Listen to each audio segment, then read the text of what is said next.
Hi, welcome to the Urban Outdoorsman SoCal video. My name is Danny Milton. So today's video, I'm going to be showing you guys the new camera I just got, the Insta360 Go 3S. I've been using this camera for about a week now and just been kind of figuring out all the little, bells and whistles and how to figure out the settings and what kind of camera angles I want. I took it up to Snow Summit last week and got some pretty good footage up there, but it was basically just kind of figuring out the right angle. I had the camera mounted on the brim of my helmet right here, and it was a little too far forward. I wasn't getting the exact picture that I like. When I'm on my mountain bike, I like to be able to see obviously far down the trail, but I also want to be able to see my handlebars and my front tire. So I'm going to be messing around with that camera angle a little bit more. I do have a different mount on here. I have one a little tucked farther back that I'm going to be trying out a little bit later in some other videos. But today I just want to show you guys a side-by-side comparison between the Insta360 Go 3S and this camera I have here. This is the camera I've been using for about 6 to 8 months now. This is the DJI Osmo Action 4. I also used the A3 before that. I just prefer the DJI cameras over the GoPro stuff. These are much more reliable and much easier to use. So just really quickly, I'll show you guys a couple of trails where I got some side-by-side comparison with these two cameras, the Go 3S and the A4. It's just gonna be a short little section of Party Wave, and then right now, today, I'm gonna have the cameras actually side-by-side on the mount right here. And we're gonna go down links a couple of times and just to show you guys what this camera is capable of. So far, just looking at some of the footage, I'm really happy with the results I'm getting. So let's get on the bike and see what this camera can do.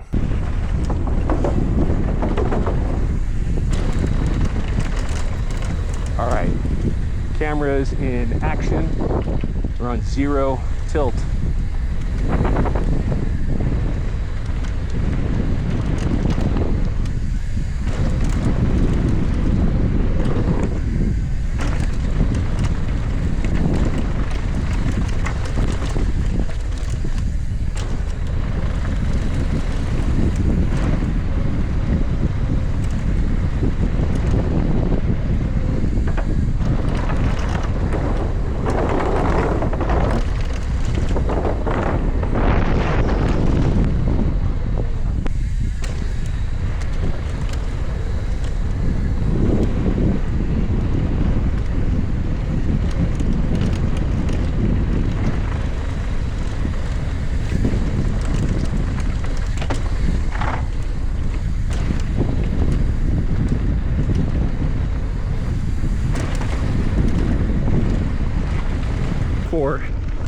With my normal settings, and I've got the Go 3S as close as possible to those settings.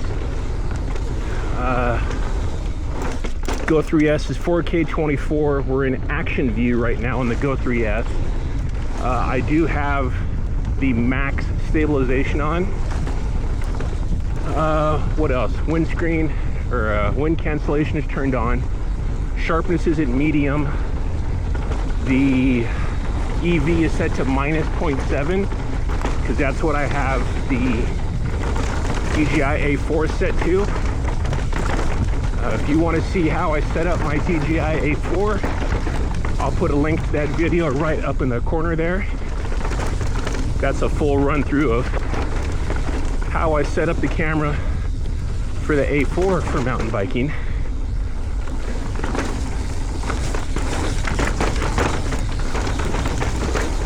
And we're in a video mode on the Go 3.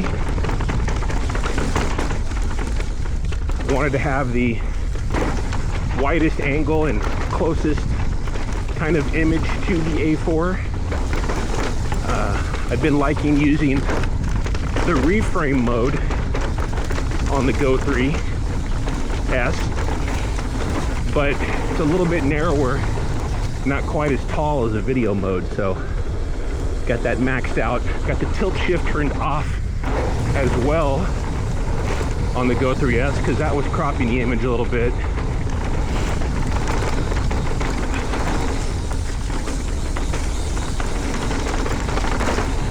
Nice cloudy day.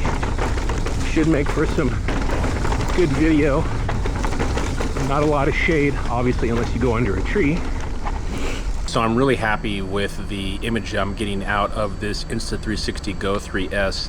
It is very comparable to the DJI Osmo Action A4. If you're really watching on a 4K monitor and you wanted to really just kind of pixel peep all of the edges, it doesn't have as much image quality that the A4 has. If you're watching in anything less than 4K, you're really not going to notice much of a difference. You know, if you want to go back, the footage I did up at Snow Summit, the image coming out of the A4 was much brighter and it had a lot more contrast. So when you're looking at the ground, you could see a lot more of the tire tracks, and you know, the dirt was in various colors, going from super bright to the edges where it was a little darker.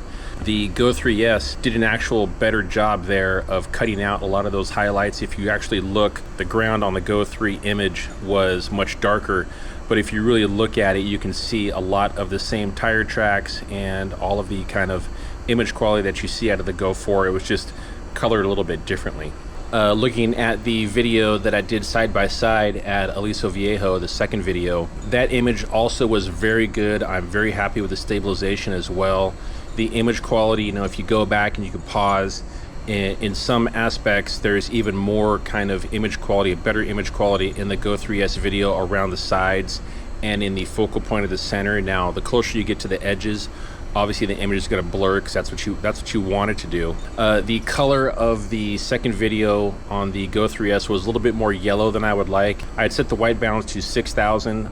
Probably going back looking at that footage, I probably would turn it down to maybe like 5,500, so it would be a little bit bluer, a little bit closer to the real color. But again, comparing that image to the A4 image, very similar in image quality. There is a little bit more, like I said, contrast and highlights in the A4 image. One thing I'll definitely compare, although I didn't show you guys any of the sound quality coming out of the A4, the sound quality coming out of the Go 3S is really good, and I actually just bought some wind muffs to put on it, so that will also help a little bit of that wind noise as well. So great image quality, great sound quality coming out of this little tiny camera. I can't wait to do more comparison videos and a bunch of other videos with this camera to share with you guys.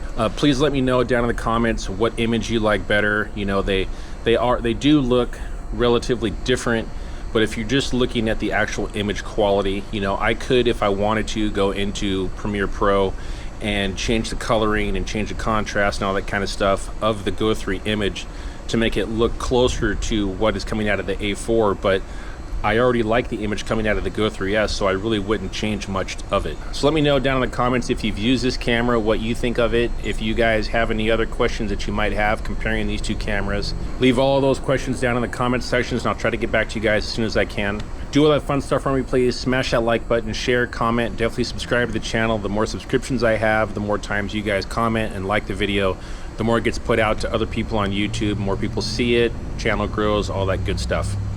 Last but not least, click on one of the boxes in the corners. One will take you to a rides playlist, another to a favorite video, and you click the logo in that corner, the Urban Outdoorsman SoCal logo, to subscribe. Thanks a lot.